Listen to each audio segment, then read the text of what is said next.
Thought Technology's 50th anniversary.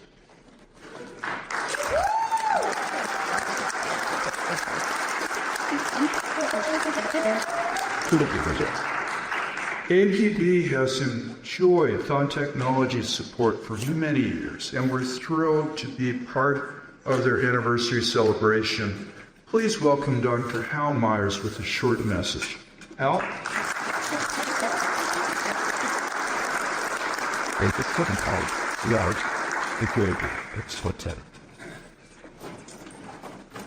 So, hi everyone. Yeah, I'm so pleased to be able to. Where's our slides? We get the slide answer up. There we go. I'm really pleased to celebrate our 50th anniversary. It's hard for me to believe that 50 years ago I first came to the BSA, and here I am 50 years later. Not feeling that much older, but here I am. So I'd like to review Thought Technology's history sort of through my eyes and how I started the company and developed it. That's me in the beginning. So at the beginning, I was fascinated by the material world at a very young age. Like so many innovators in the field, I was in love with mechanics and electronics, and I devoured magazines like Popular Electronics, Radio Electronics, and built Heath kits and did all kinds of stuff that kids who were interested in this stuff did in those days. So I went on and got degrees in electrical engineering, not bachelor's and master's, and I discovered the biofeedback, an AAPA meeting in 1973 in Montreal. I crashed the meeting and heard about biofeedback by a guy named Earl Payne. And I said, hey, that's cool. I think I could make one of those things. So I built one in a pill container with 2 pennies for electrodes. I had this little speaker in there, and it worked. So then I went on, sculpted a bunch of different pieces out of wood. The first one I liked so much I kept, but the other ones, they had brass plates on them and bunion pads underneath for adding, and then the electronics in the back, and then finally in the side. So I first met Larry at 15 for a Norton motorcycle at a friend's house. I had a little more hair back then. Then 4 years later, we bumped into each other in Pamplona, Spain, both driving Norton motorcycles. And 8 years later, at a friend's house, and I was designing a sound light system for his band. And I showed it to Larry, the GSR-1 to Larry, and he said, hey, that's cool. Let's market that. And that was how Thought Technology started. So I designed at home and started production, and he set up the company and started selling. So other than saying what's that? So I did a doctorate and postdoc in McGill in experimental medicine, and the doctor was inducing pain in students, and then so everybody was planes going to. But what it was, I used an ischemic arms day where you inflate a cuff above systolic blood pressure, and then you have them to open their hand and close it. And after about 4 or 5 minutes, it gets really painful. And so then I had them go home and practice with the GSR-1 for 6 weeks. And then he came back, and they were able to tolerate the pain much longer just by having that relaxation mindset. So it's interesting that, after this talk on pain, how just your belief that it's not going to harm you, I've done it before, I can handle it, and I've got a technique I could use to relax me. At the same time, I was working as a behavior therapist in the Royal Victoria Hospital, and focusing on all these different types of disorders. So I did my postdoc in the cardiology department at the Royal Victoria Hospital, and we worked with angina patients And angina occurs when you don't get enough blood to the heart, so you don't get enough oxygen to the heart. So what happens is when the pain starts, it's usually the heart rate blood pressure product has gone above a certain point. And usually what happens is the person panics and the heart rate and blood pressure goes up again. So what I do is I had people train. First, we ran them on a treadmill to see how long they could go before they got ST abnormality. And then I sent them home with the GSRs. And for 6 weeks, we recorded their sessions on the tape machine. And they came back, and they were able to go about 30% longer on the treadmill. And they decreased the minutes and beta walkers by about 50%, just because when the pain came on, they said, okay, let me practice a relaxation response that I had. And they were able to just drop themselves just below the threshold, and the pain went away. So it was a good strategy. So we started in '74. I attended the BSA meeting, Biofeedback Society of America, and introduced the GSR1. And I got a really enthusiastic welcome, and I developed some wonderful friendships, and so many of you I still know and love, and I'm so pleased. I had not missed a meeting except for COVID since then. In around 79, I designed the GSR temp tube. So we had a temperature and a meter and a thermometer. And so you're able to do temperature feedback as well as GSR feedback. Then we got a bunch of psychologists and psychiatrists and sports experts to write a bunch of behavioral programs for us. They all had audio tapes and manuals, and they were really popular. Larry managed to get us into a ton of catalogs, Sharper Image, American Express, etc. And in all, we sold over 300,000 GSR2 systems. Here's George Bullseye demonstrating our pre-car racing game, which was just a bunch of lines going down the screen, and the car would be a 0, and the car was an X, and the potholes were zeros. But you were steering it with your left and right arrow keys.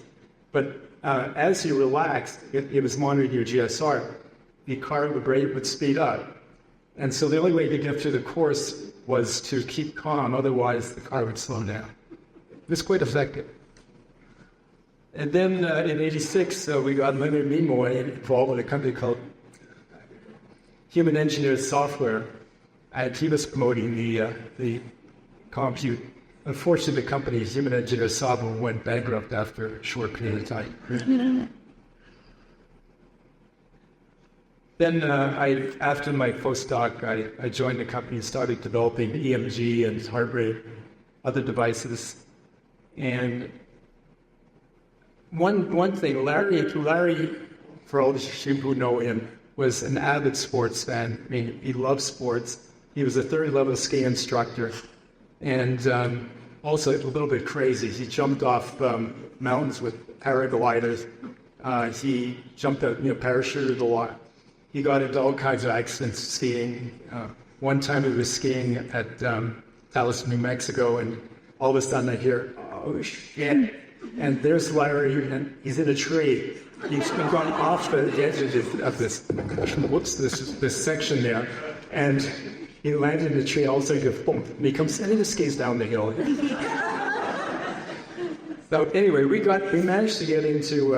We developed this thing called Mind Room, and we worked with AC Milan and Chelsea soccer teams, and Olympic gold medalists. So it was speed skating, downhill ski racing, and India's first gold medal in riflery, but many other teams as well.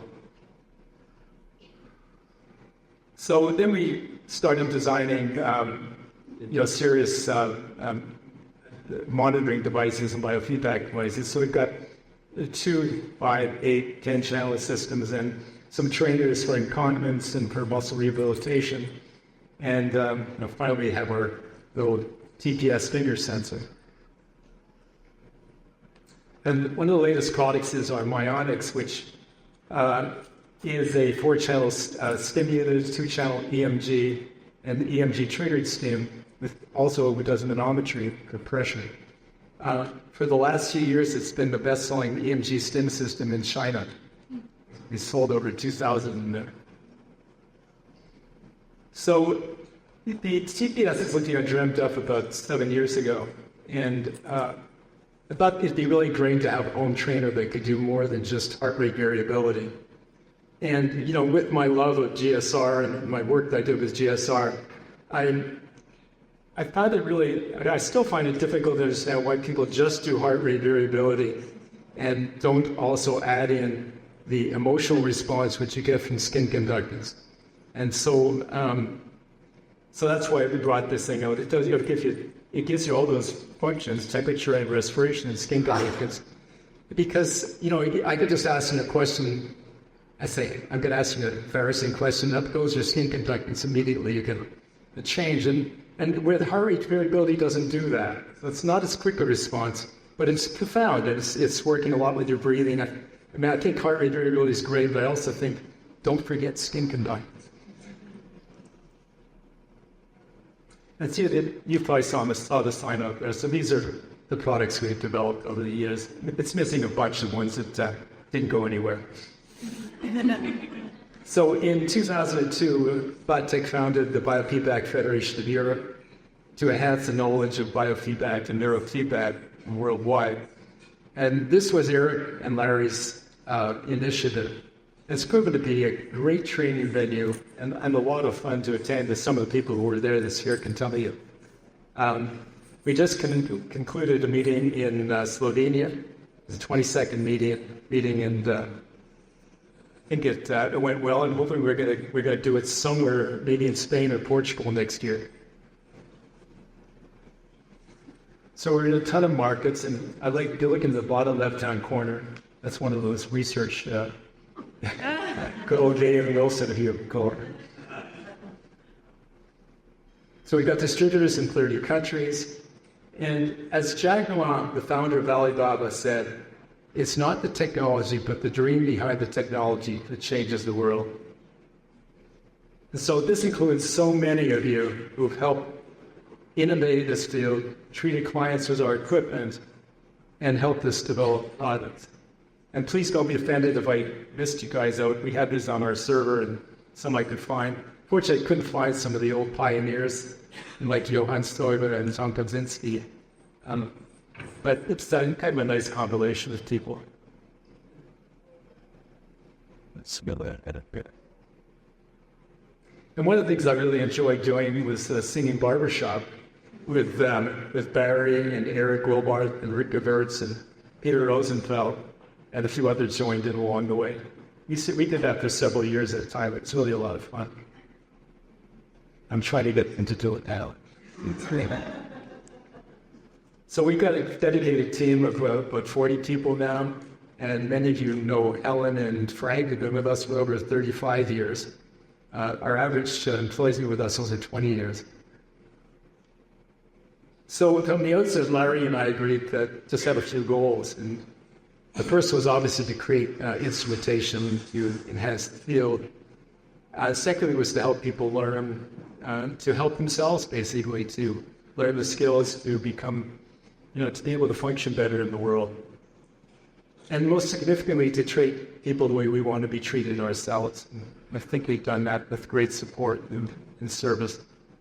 So I want to thank you all for your support and friendship over 50 years.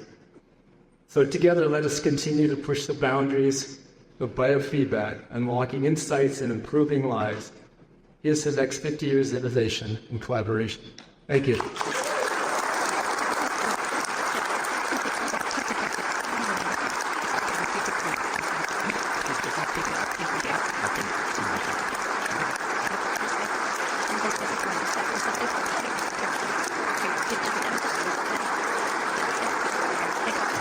Thanks so much.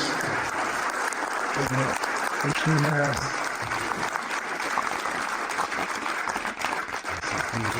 you.